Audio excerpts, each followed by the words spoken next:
তো ভাই বাজার শেষ হলো, তো বললাম একটা চিকেন নিয়েছি, এটা লবণ, এই দেখো এটা লিভার, লিভার নিয়েছি, চিকেনের লিভার, দেখুন চিকেন মুরগি একটা, দেখো কিনে তো নিতেই হবে, তাহলে একটা 4 লিটারের পুরো তেল নিয়ে নিলাম।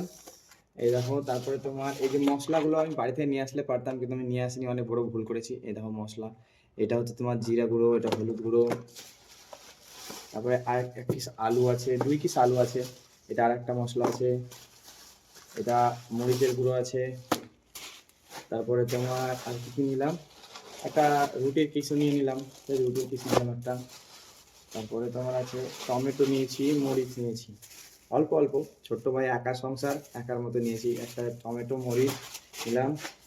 তারপরে তোমার নিয়েছি ভাই আজ একদম সস্তায় প্রথম দিনই পেয়ে গেছি পেঁয়াজ, 1.5 রিয়াল কিলো, 1.15 ছিল না কত ছিল কিলো এখানে।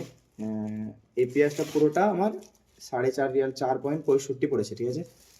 এটা হলো, এটা গেল। তারপরে তোমার এখানে কি কি আছে, এখানে আছে দুটো রসুন আর একটা আছে আলু আছে, আর একটা আলু, মানে টোটাল আমি 2টো আলু নিয়েছি।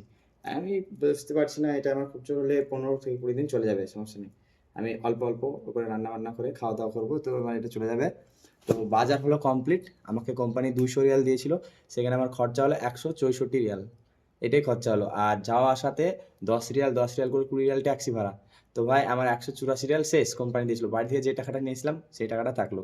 এবার তোমার ভাই এতে চালাতে হবে, এখন পর্যন্ত বাসনপাতি কিছু নিতে পারিনি, দেখি কোনো ভাই যদি কিছু পাই, কারোর কাছে 250 রিয়াল ধার পাই, তাহলে আমি বাসনটা কিনতে পারবো, কেন আমার কাছে বাসন নাই, রান্না করবো কিসে, রান্না করার জন্য নাই। তো ভাই এটা হলো, এটা এতদূর শেষ। আর আমার রুমটা তোমাদেরকে দেখাই, তোমরা বুঝতে পারবা। রুমে ঢুকে এই যে বেড, এই নিচে ডবল করে বেড আছে, কিন্তু এই নিচে আমার একটা ভাই থাকে, সুদানি, আমি নিচে এইখানে থাকি। এগুলো আমার ব্যাগ, এটা বাজারহাট। আর এই দেখো, এটা ফ্রিজ আছে, এখানে মাইক্রো ওভেন আছে, এটা ছোট্ট একটা কিচেনটা একটু ছোট্ট অনেকই। আর তারপরে তোমার দেখছো এই যে এটা হলো টয়লেটটা অনেক সুন্দর আছে, যত ওয়েস্টার্ন আছে তাও, ইন্ডিয়ান হলে ভালো হতো, কিন্তু ওয়েস্টার্ন আছে কিন্তু সুন্দর আছে তাও, টয়লেটটা ভালো আছে। তো এই হলো আমাদের রুম। তো আমি এই যে এটা রুমের ব্লগটা আমি আলাদা করে দেবো, আর এই যে খাবারের ব্লগটা, আর যে কোনো ব্লগগুলো দেবো তোমরা অবশ্যই দেখো, আমাকে সাপোর্ট করো অবশ্যই।